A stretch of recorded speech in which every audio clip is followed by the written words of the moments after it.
Good day everyone! So in this video we are going to learn the following objectives. First is to apply definite integrals in solving work problems and finding the length of arc of a plane curve. Second, find the area of the region bounded by curves using Riemann sum and definite integrals. And lastly, find the volume of a solid of revolution using different methods. So let us proceed now in our first objectives. So we have here our first work problem. Variable force in newtons acting on an object is represented by the function f of x is equal to x squared minus 4x plus 7, where x is the distance in meters from the origin. The question is how much work is required to move the object from x is equals to 1 to x is equals to 4. So we have here our formula, that is w is equals to the definite integral of f of x dx. So our a here is 1 and our b is 4. So that is w is equals to the definite integral of x squared minus 4x plus 7 dx. And then that is equals to w is equals to the derivative of x squared is x cubed over 3. The derivative of 4x is 4x squared over 2, and the derivative of 7 is 7x. That is multiplied by 4 and 1.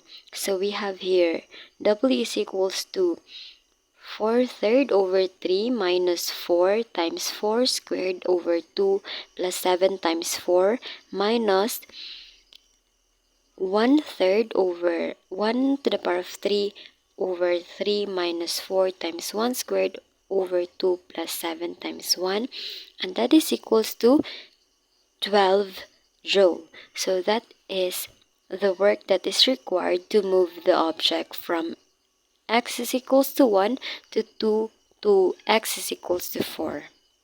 Finding the length of arc of a plane curve. So we have here the formula of finding the length is the definite integral square root of 1 plus derivative f of x squared dx. So as we can see here, we have our example, that is f of x is equals to 1 plus 6x 3 over 2. And let us remember that we're going to find its derivative first. So we have here the derivative of this function is derivative of f of x is equals to 81x. And let us see that our a here is 0 and our b here is 1. So now that we have found its derivative, we're going to use now the formula of arc length. So we have the definite integral of square root of 1 plus 81 dx. So let us remember that u is equals to 1 plus 81x, du is equals to 81d, and dx is equals to du over 81. And when it comes to the lower limit and the upper limit, we have u is equals to 1 plus 81 times 0 is equals to 1, and u is equals to 1 plus 81 times 1 is equals to 82.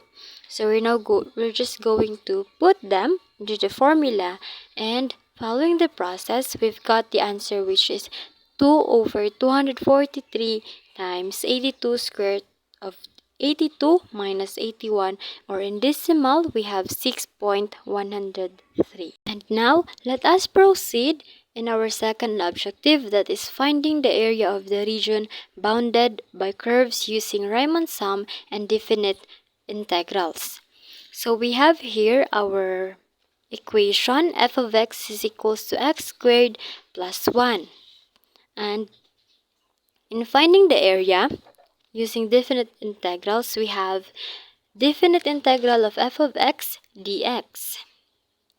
So we're just going to do we're going to put the value, that is the definite integral of x squared plus 1 dx, and the derivative of x squared is x cubed over 3, and the derivative of 1 is x. That is multiplied by 2 and 0. So we have 2/3 over 3 plus 2 minus 0 cubed over 3 plus 0.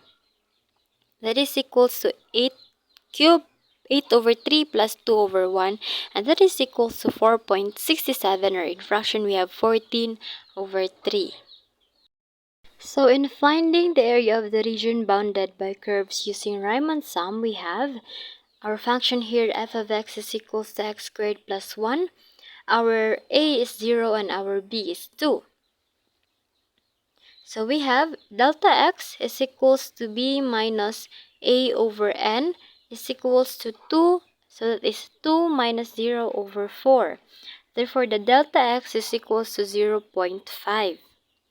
So we have here the points, that is the left end points, that is 0, 0.5, 1.0, 1.5, and we are going to find the area of the left end points. So in finding the arc length, we have summation of delta x, f of x. So we're going to put the values. We have delta x times f of 0 plus f of 1 half plus f of 1 plus f of 1.5. And we've got the value of delta x is 0.5, that is 0.5 times 1 plus 1.25 plus 2 plus 3.25, and that is equals to 0.5 times 7.5, and that is equals to 3.75. The Riemann sum is only an approximation to the actual area underneath the graph of f. To make the approximation better, we can increase the number of subintervals n, which makes the subinterval with delta x is equals to b minus a over n decrease. Let us now proceed in our last objective, that is find the volume of a solid of revolution using different methods.